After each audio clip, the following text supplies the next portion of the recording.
Peace. I want to talk about the 6 days of creation of the skies and the earth or land.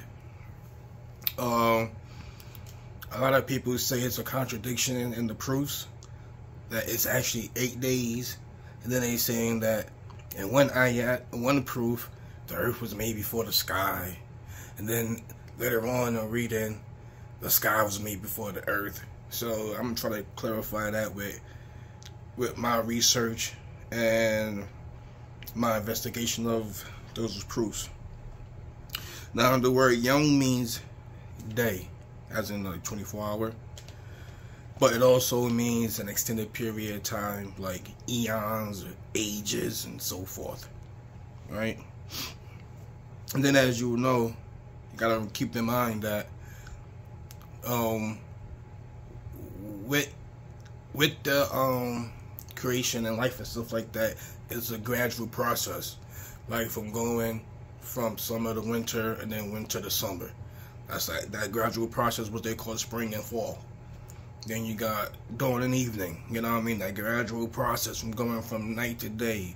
Then you got from, you know, even us as humans or animals, how we grow, you know what I mean, from like a zygote to an adult and so forth.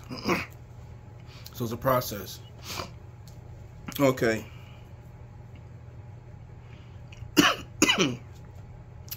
In proof 79, 28 through 32, it states that God raised the sky and made its night and day, and then made the earth. Right? That's what it says there. Now, but in 2:29, it states that God made everything on the earth, then made the sky into 7 skies. So that's will be the contradiction that everyone like David Wood or Prophet Aladdin or Apostate Aladdin or Apostate Prophet or whoever you would say. Where I'm at.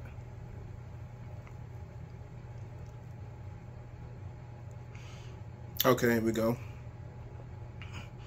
And 41, proof 41, 9 and 10, state that the earth was made in 2 days, or 2 time periods, or 2 eons, or ages, or whatever.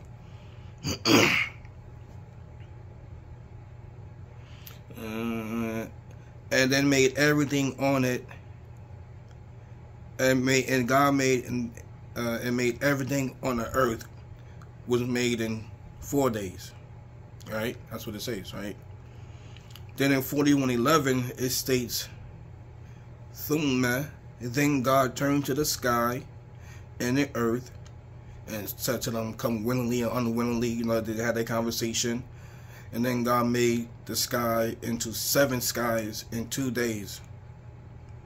So people would say the earth was 2, and then the making everything on the earth is 4, which would be 6, and then making the sky in 2 more days would be 8. It's not. God didn't make it in 6. It's just 8. This is what they're saying from it. Okay. Get to my notes here.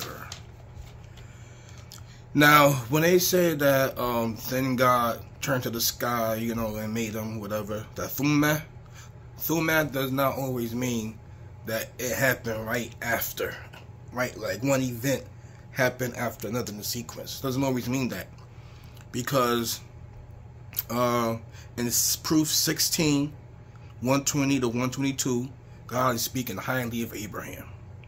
Then, like about like how he like instructed him and stuff like that and things of that nature.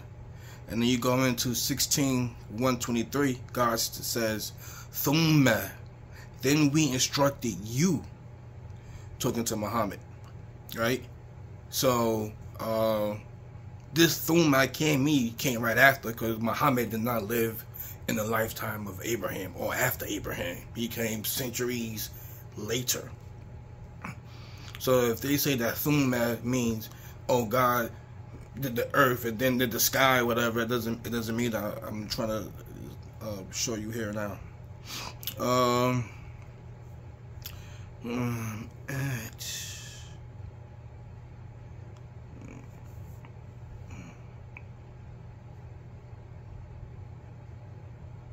Okay, now here, 2130. It states that, you could go and read this yourself. It states that the sky and the earth was one whole creation. So God separated them. So this means that the earth wasn't created before the sky, and the sky wasn't created before the earth. Can you see that? Because there was one entity, so they was already created. Boom. Then God separated them, right? So God separated the earth and then, so that's this would be part of the first day of creation. Them being created and then being separated.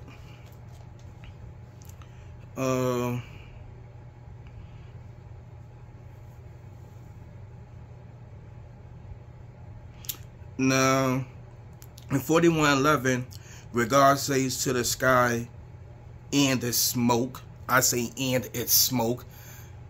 Most of the commentators, most of the Muslims, like even Sim Games, everyone says, and God said to the sky, while it was smoke. They say wow, so they said the sky was smoke. I'm not saying that. I'm saying the sky and its smoke. That's what I get from the Arabic. I don't get while it was smoke. I got and its smoke. Right? So after God separated the earth and the sky, you got to put the reader and the ayahs. It's like a puzzle piece. You got to put it together, right? Just because it's God said, He said to the earth and come willingly, unwillingly. That was all in the process of the in 41. But to me, this goes with where God separated them, and then God spoke to them, come willingly or unwillingly, right? He said that to the because He separated them. So He separated them. You got the earth, and you got the sky and the smoke. The sky and the smoke. So God's telling them, come willingly or unwillingly. They said, we come willingly. Boom. This is all part of the first day. Right? If you take make like a bracket and you separate the days like 1, 2, 3, you know what I mean? This is what I did. Okay. Where I'm at. 79, 28, and 29. Right? Then, so I'm saying that God had raised the sky and made it night and day. Right? So you gotta understand. After they're separated, they come together. Then God raises the sky.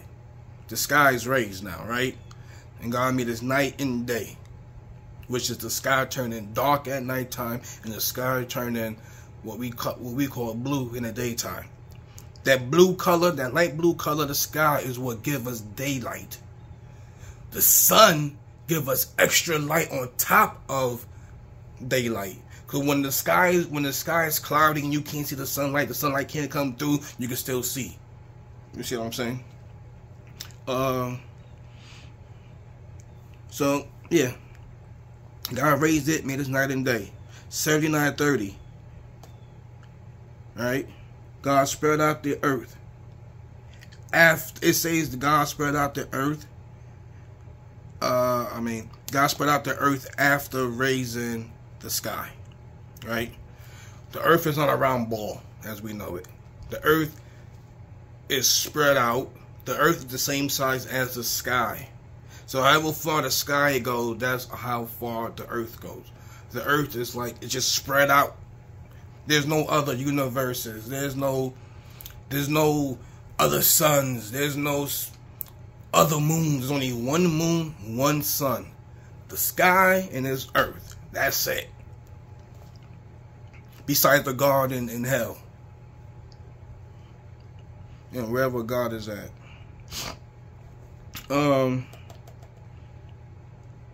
Okie dokie. So God spread out the earth after the raising of the sky. 41:9. God states that it made the earth in 2 days. So the separating of the earth and the sky, the raising of the sky, and the spreading out of the earth all happens in the first 2 days. I was about to say. I'm like, I hope I didn't stop recording. So that happened within the first 2 days. Let me repeat that again. The separating of the earth and the sky, the raising of the sky, and the spreading out of the earth took place in the first 2 days. IAMs, right? 79, 31, and 32. God brought forth the earth, water and pasturage.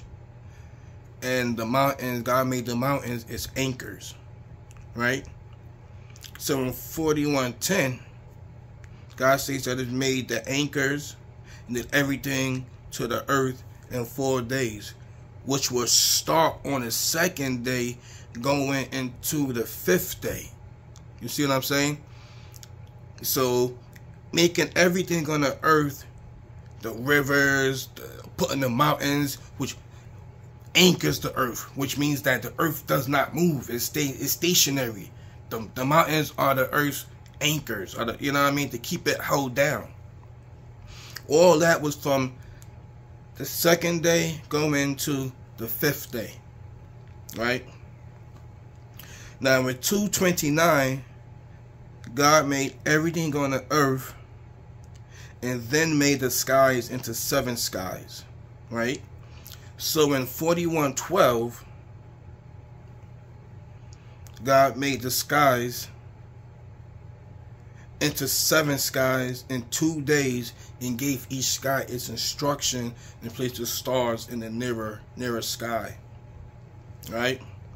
So this took place on the 5th day going into the 6th day. You see what I'm saying? It's a process, however eons or millenniums or however long it took.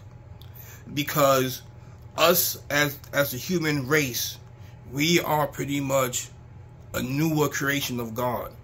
And come in sense of like our lifespan as the race compared to other things that God created. So this is my explanation of the 6 days of creation. You know what I mean? How the process had to be. You can't just read the ayah and be like, oh shoot. Because when these Christians talk to the Muslims, they get baffled and stumbled like, oh, it is a contradiction. But if you just go into it and you really sit down and you think about it, because this took me a while to come up with this. I've been working on this, not working on it, but I had thoughts on this for a long time. And I was trying to figure out how is that 6 days if you just take the ayahs or just reading it, but without understanding the concept of piecing the proofs together. But this is my viewpoint. I hold to this. It makes sense to me. But yeah, that's that. Peace.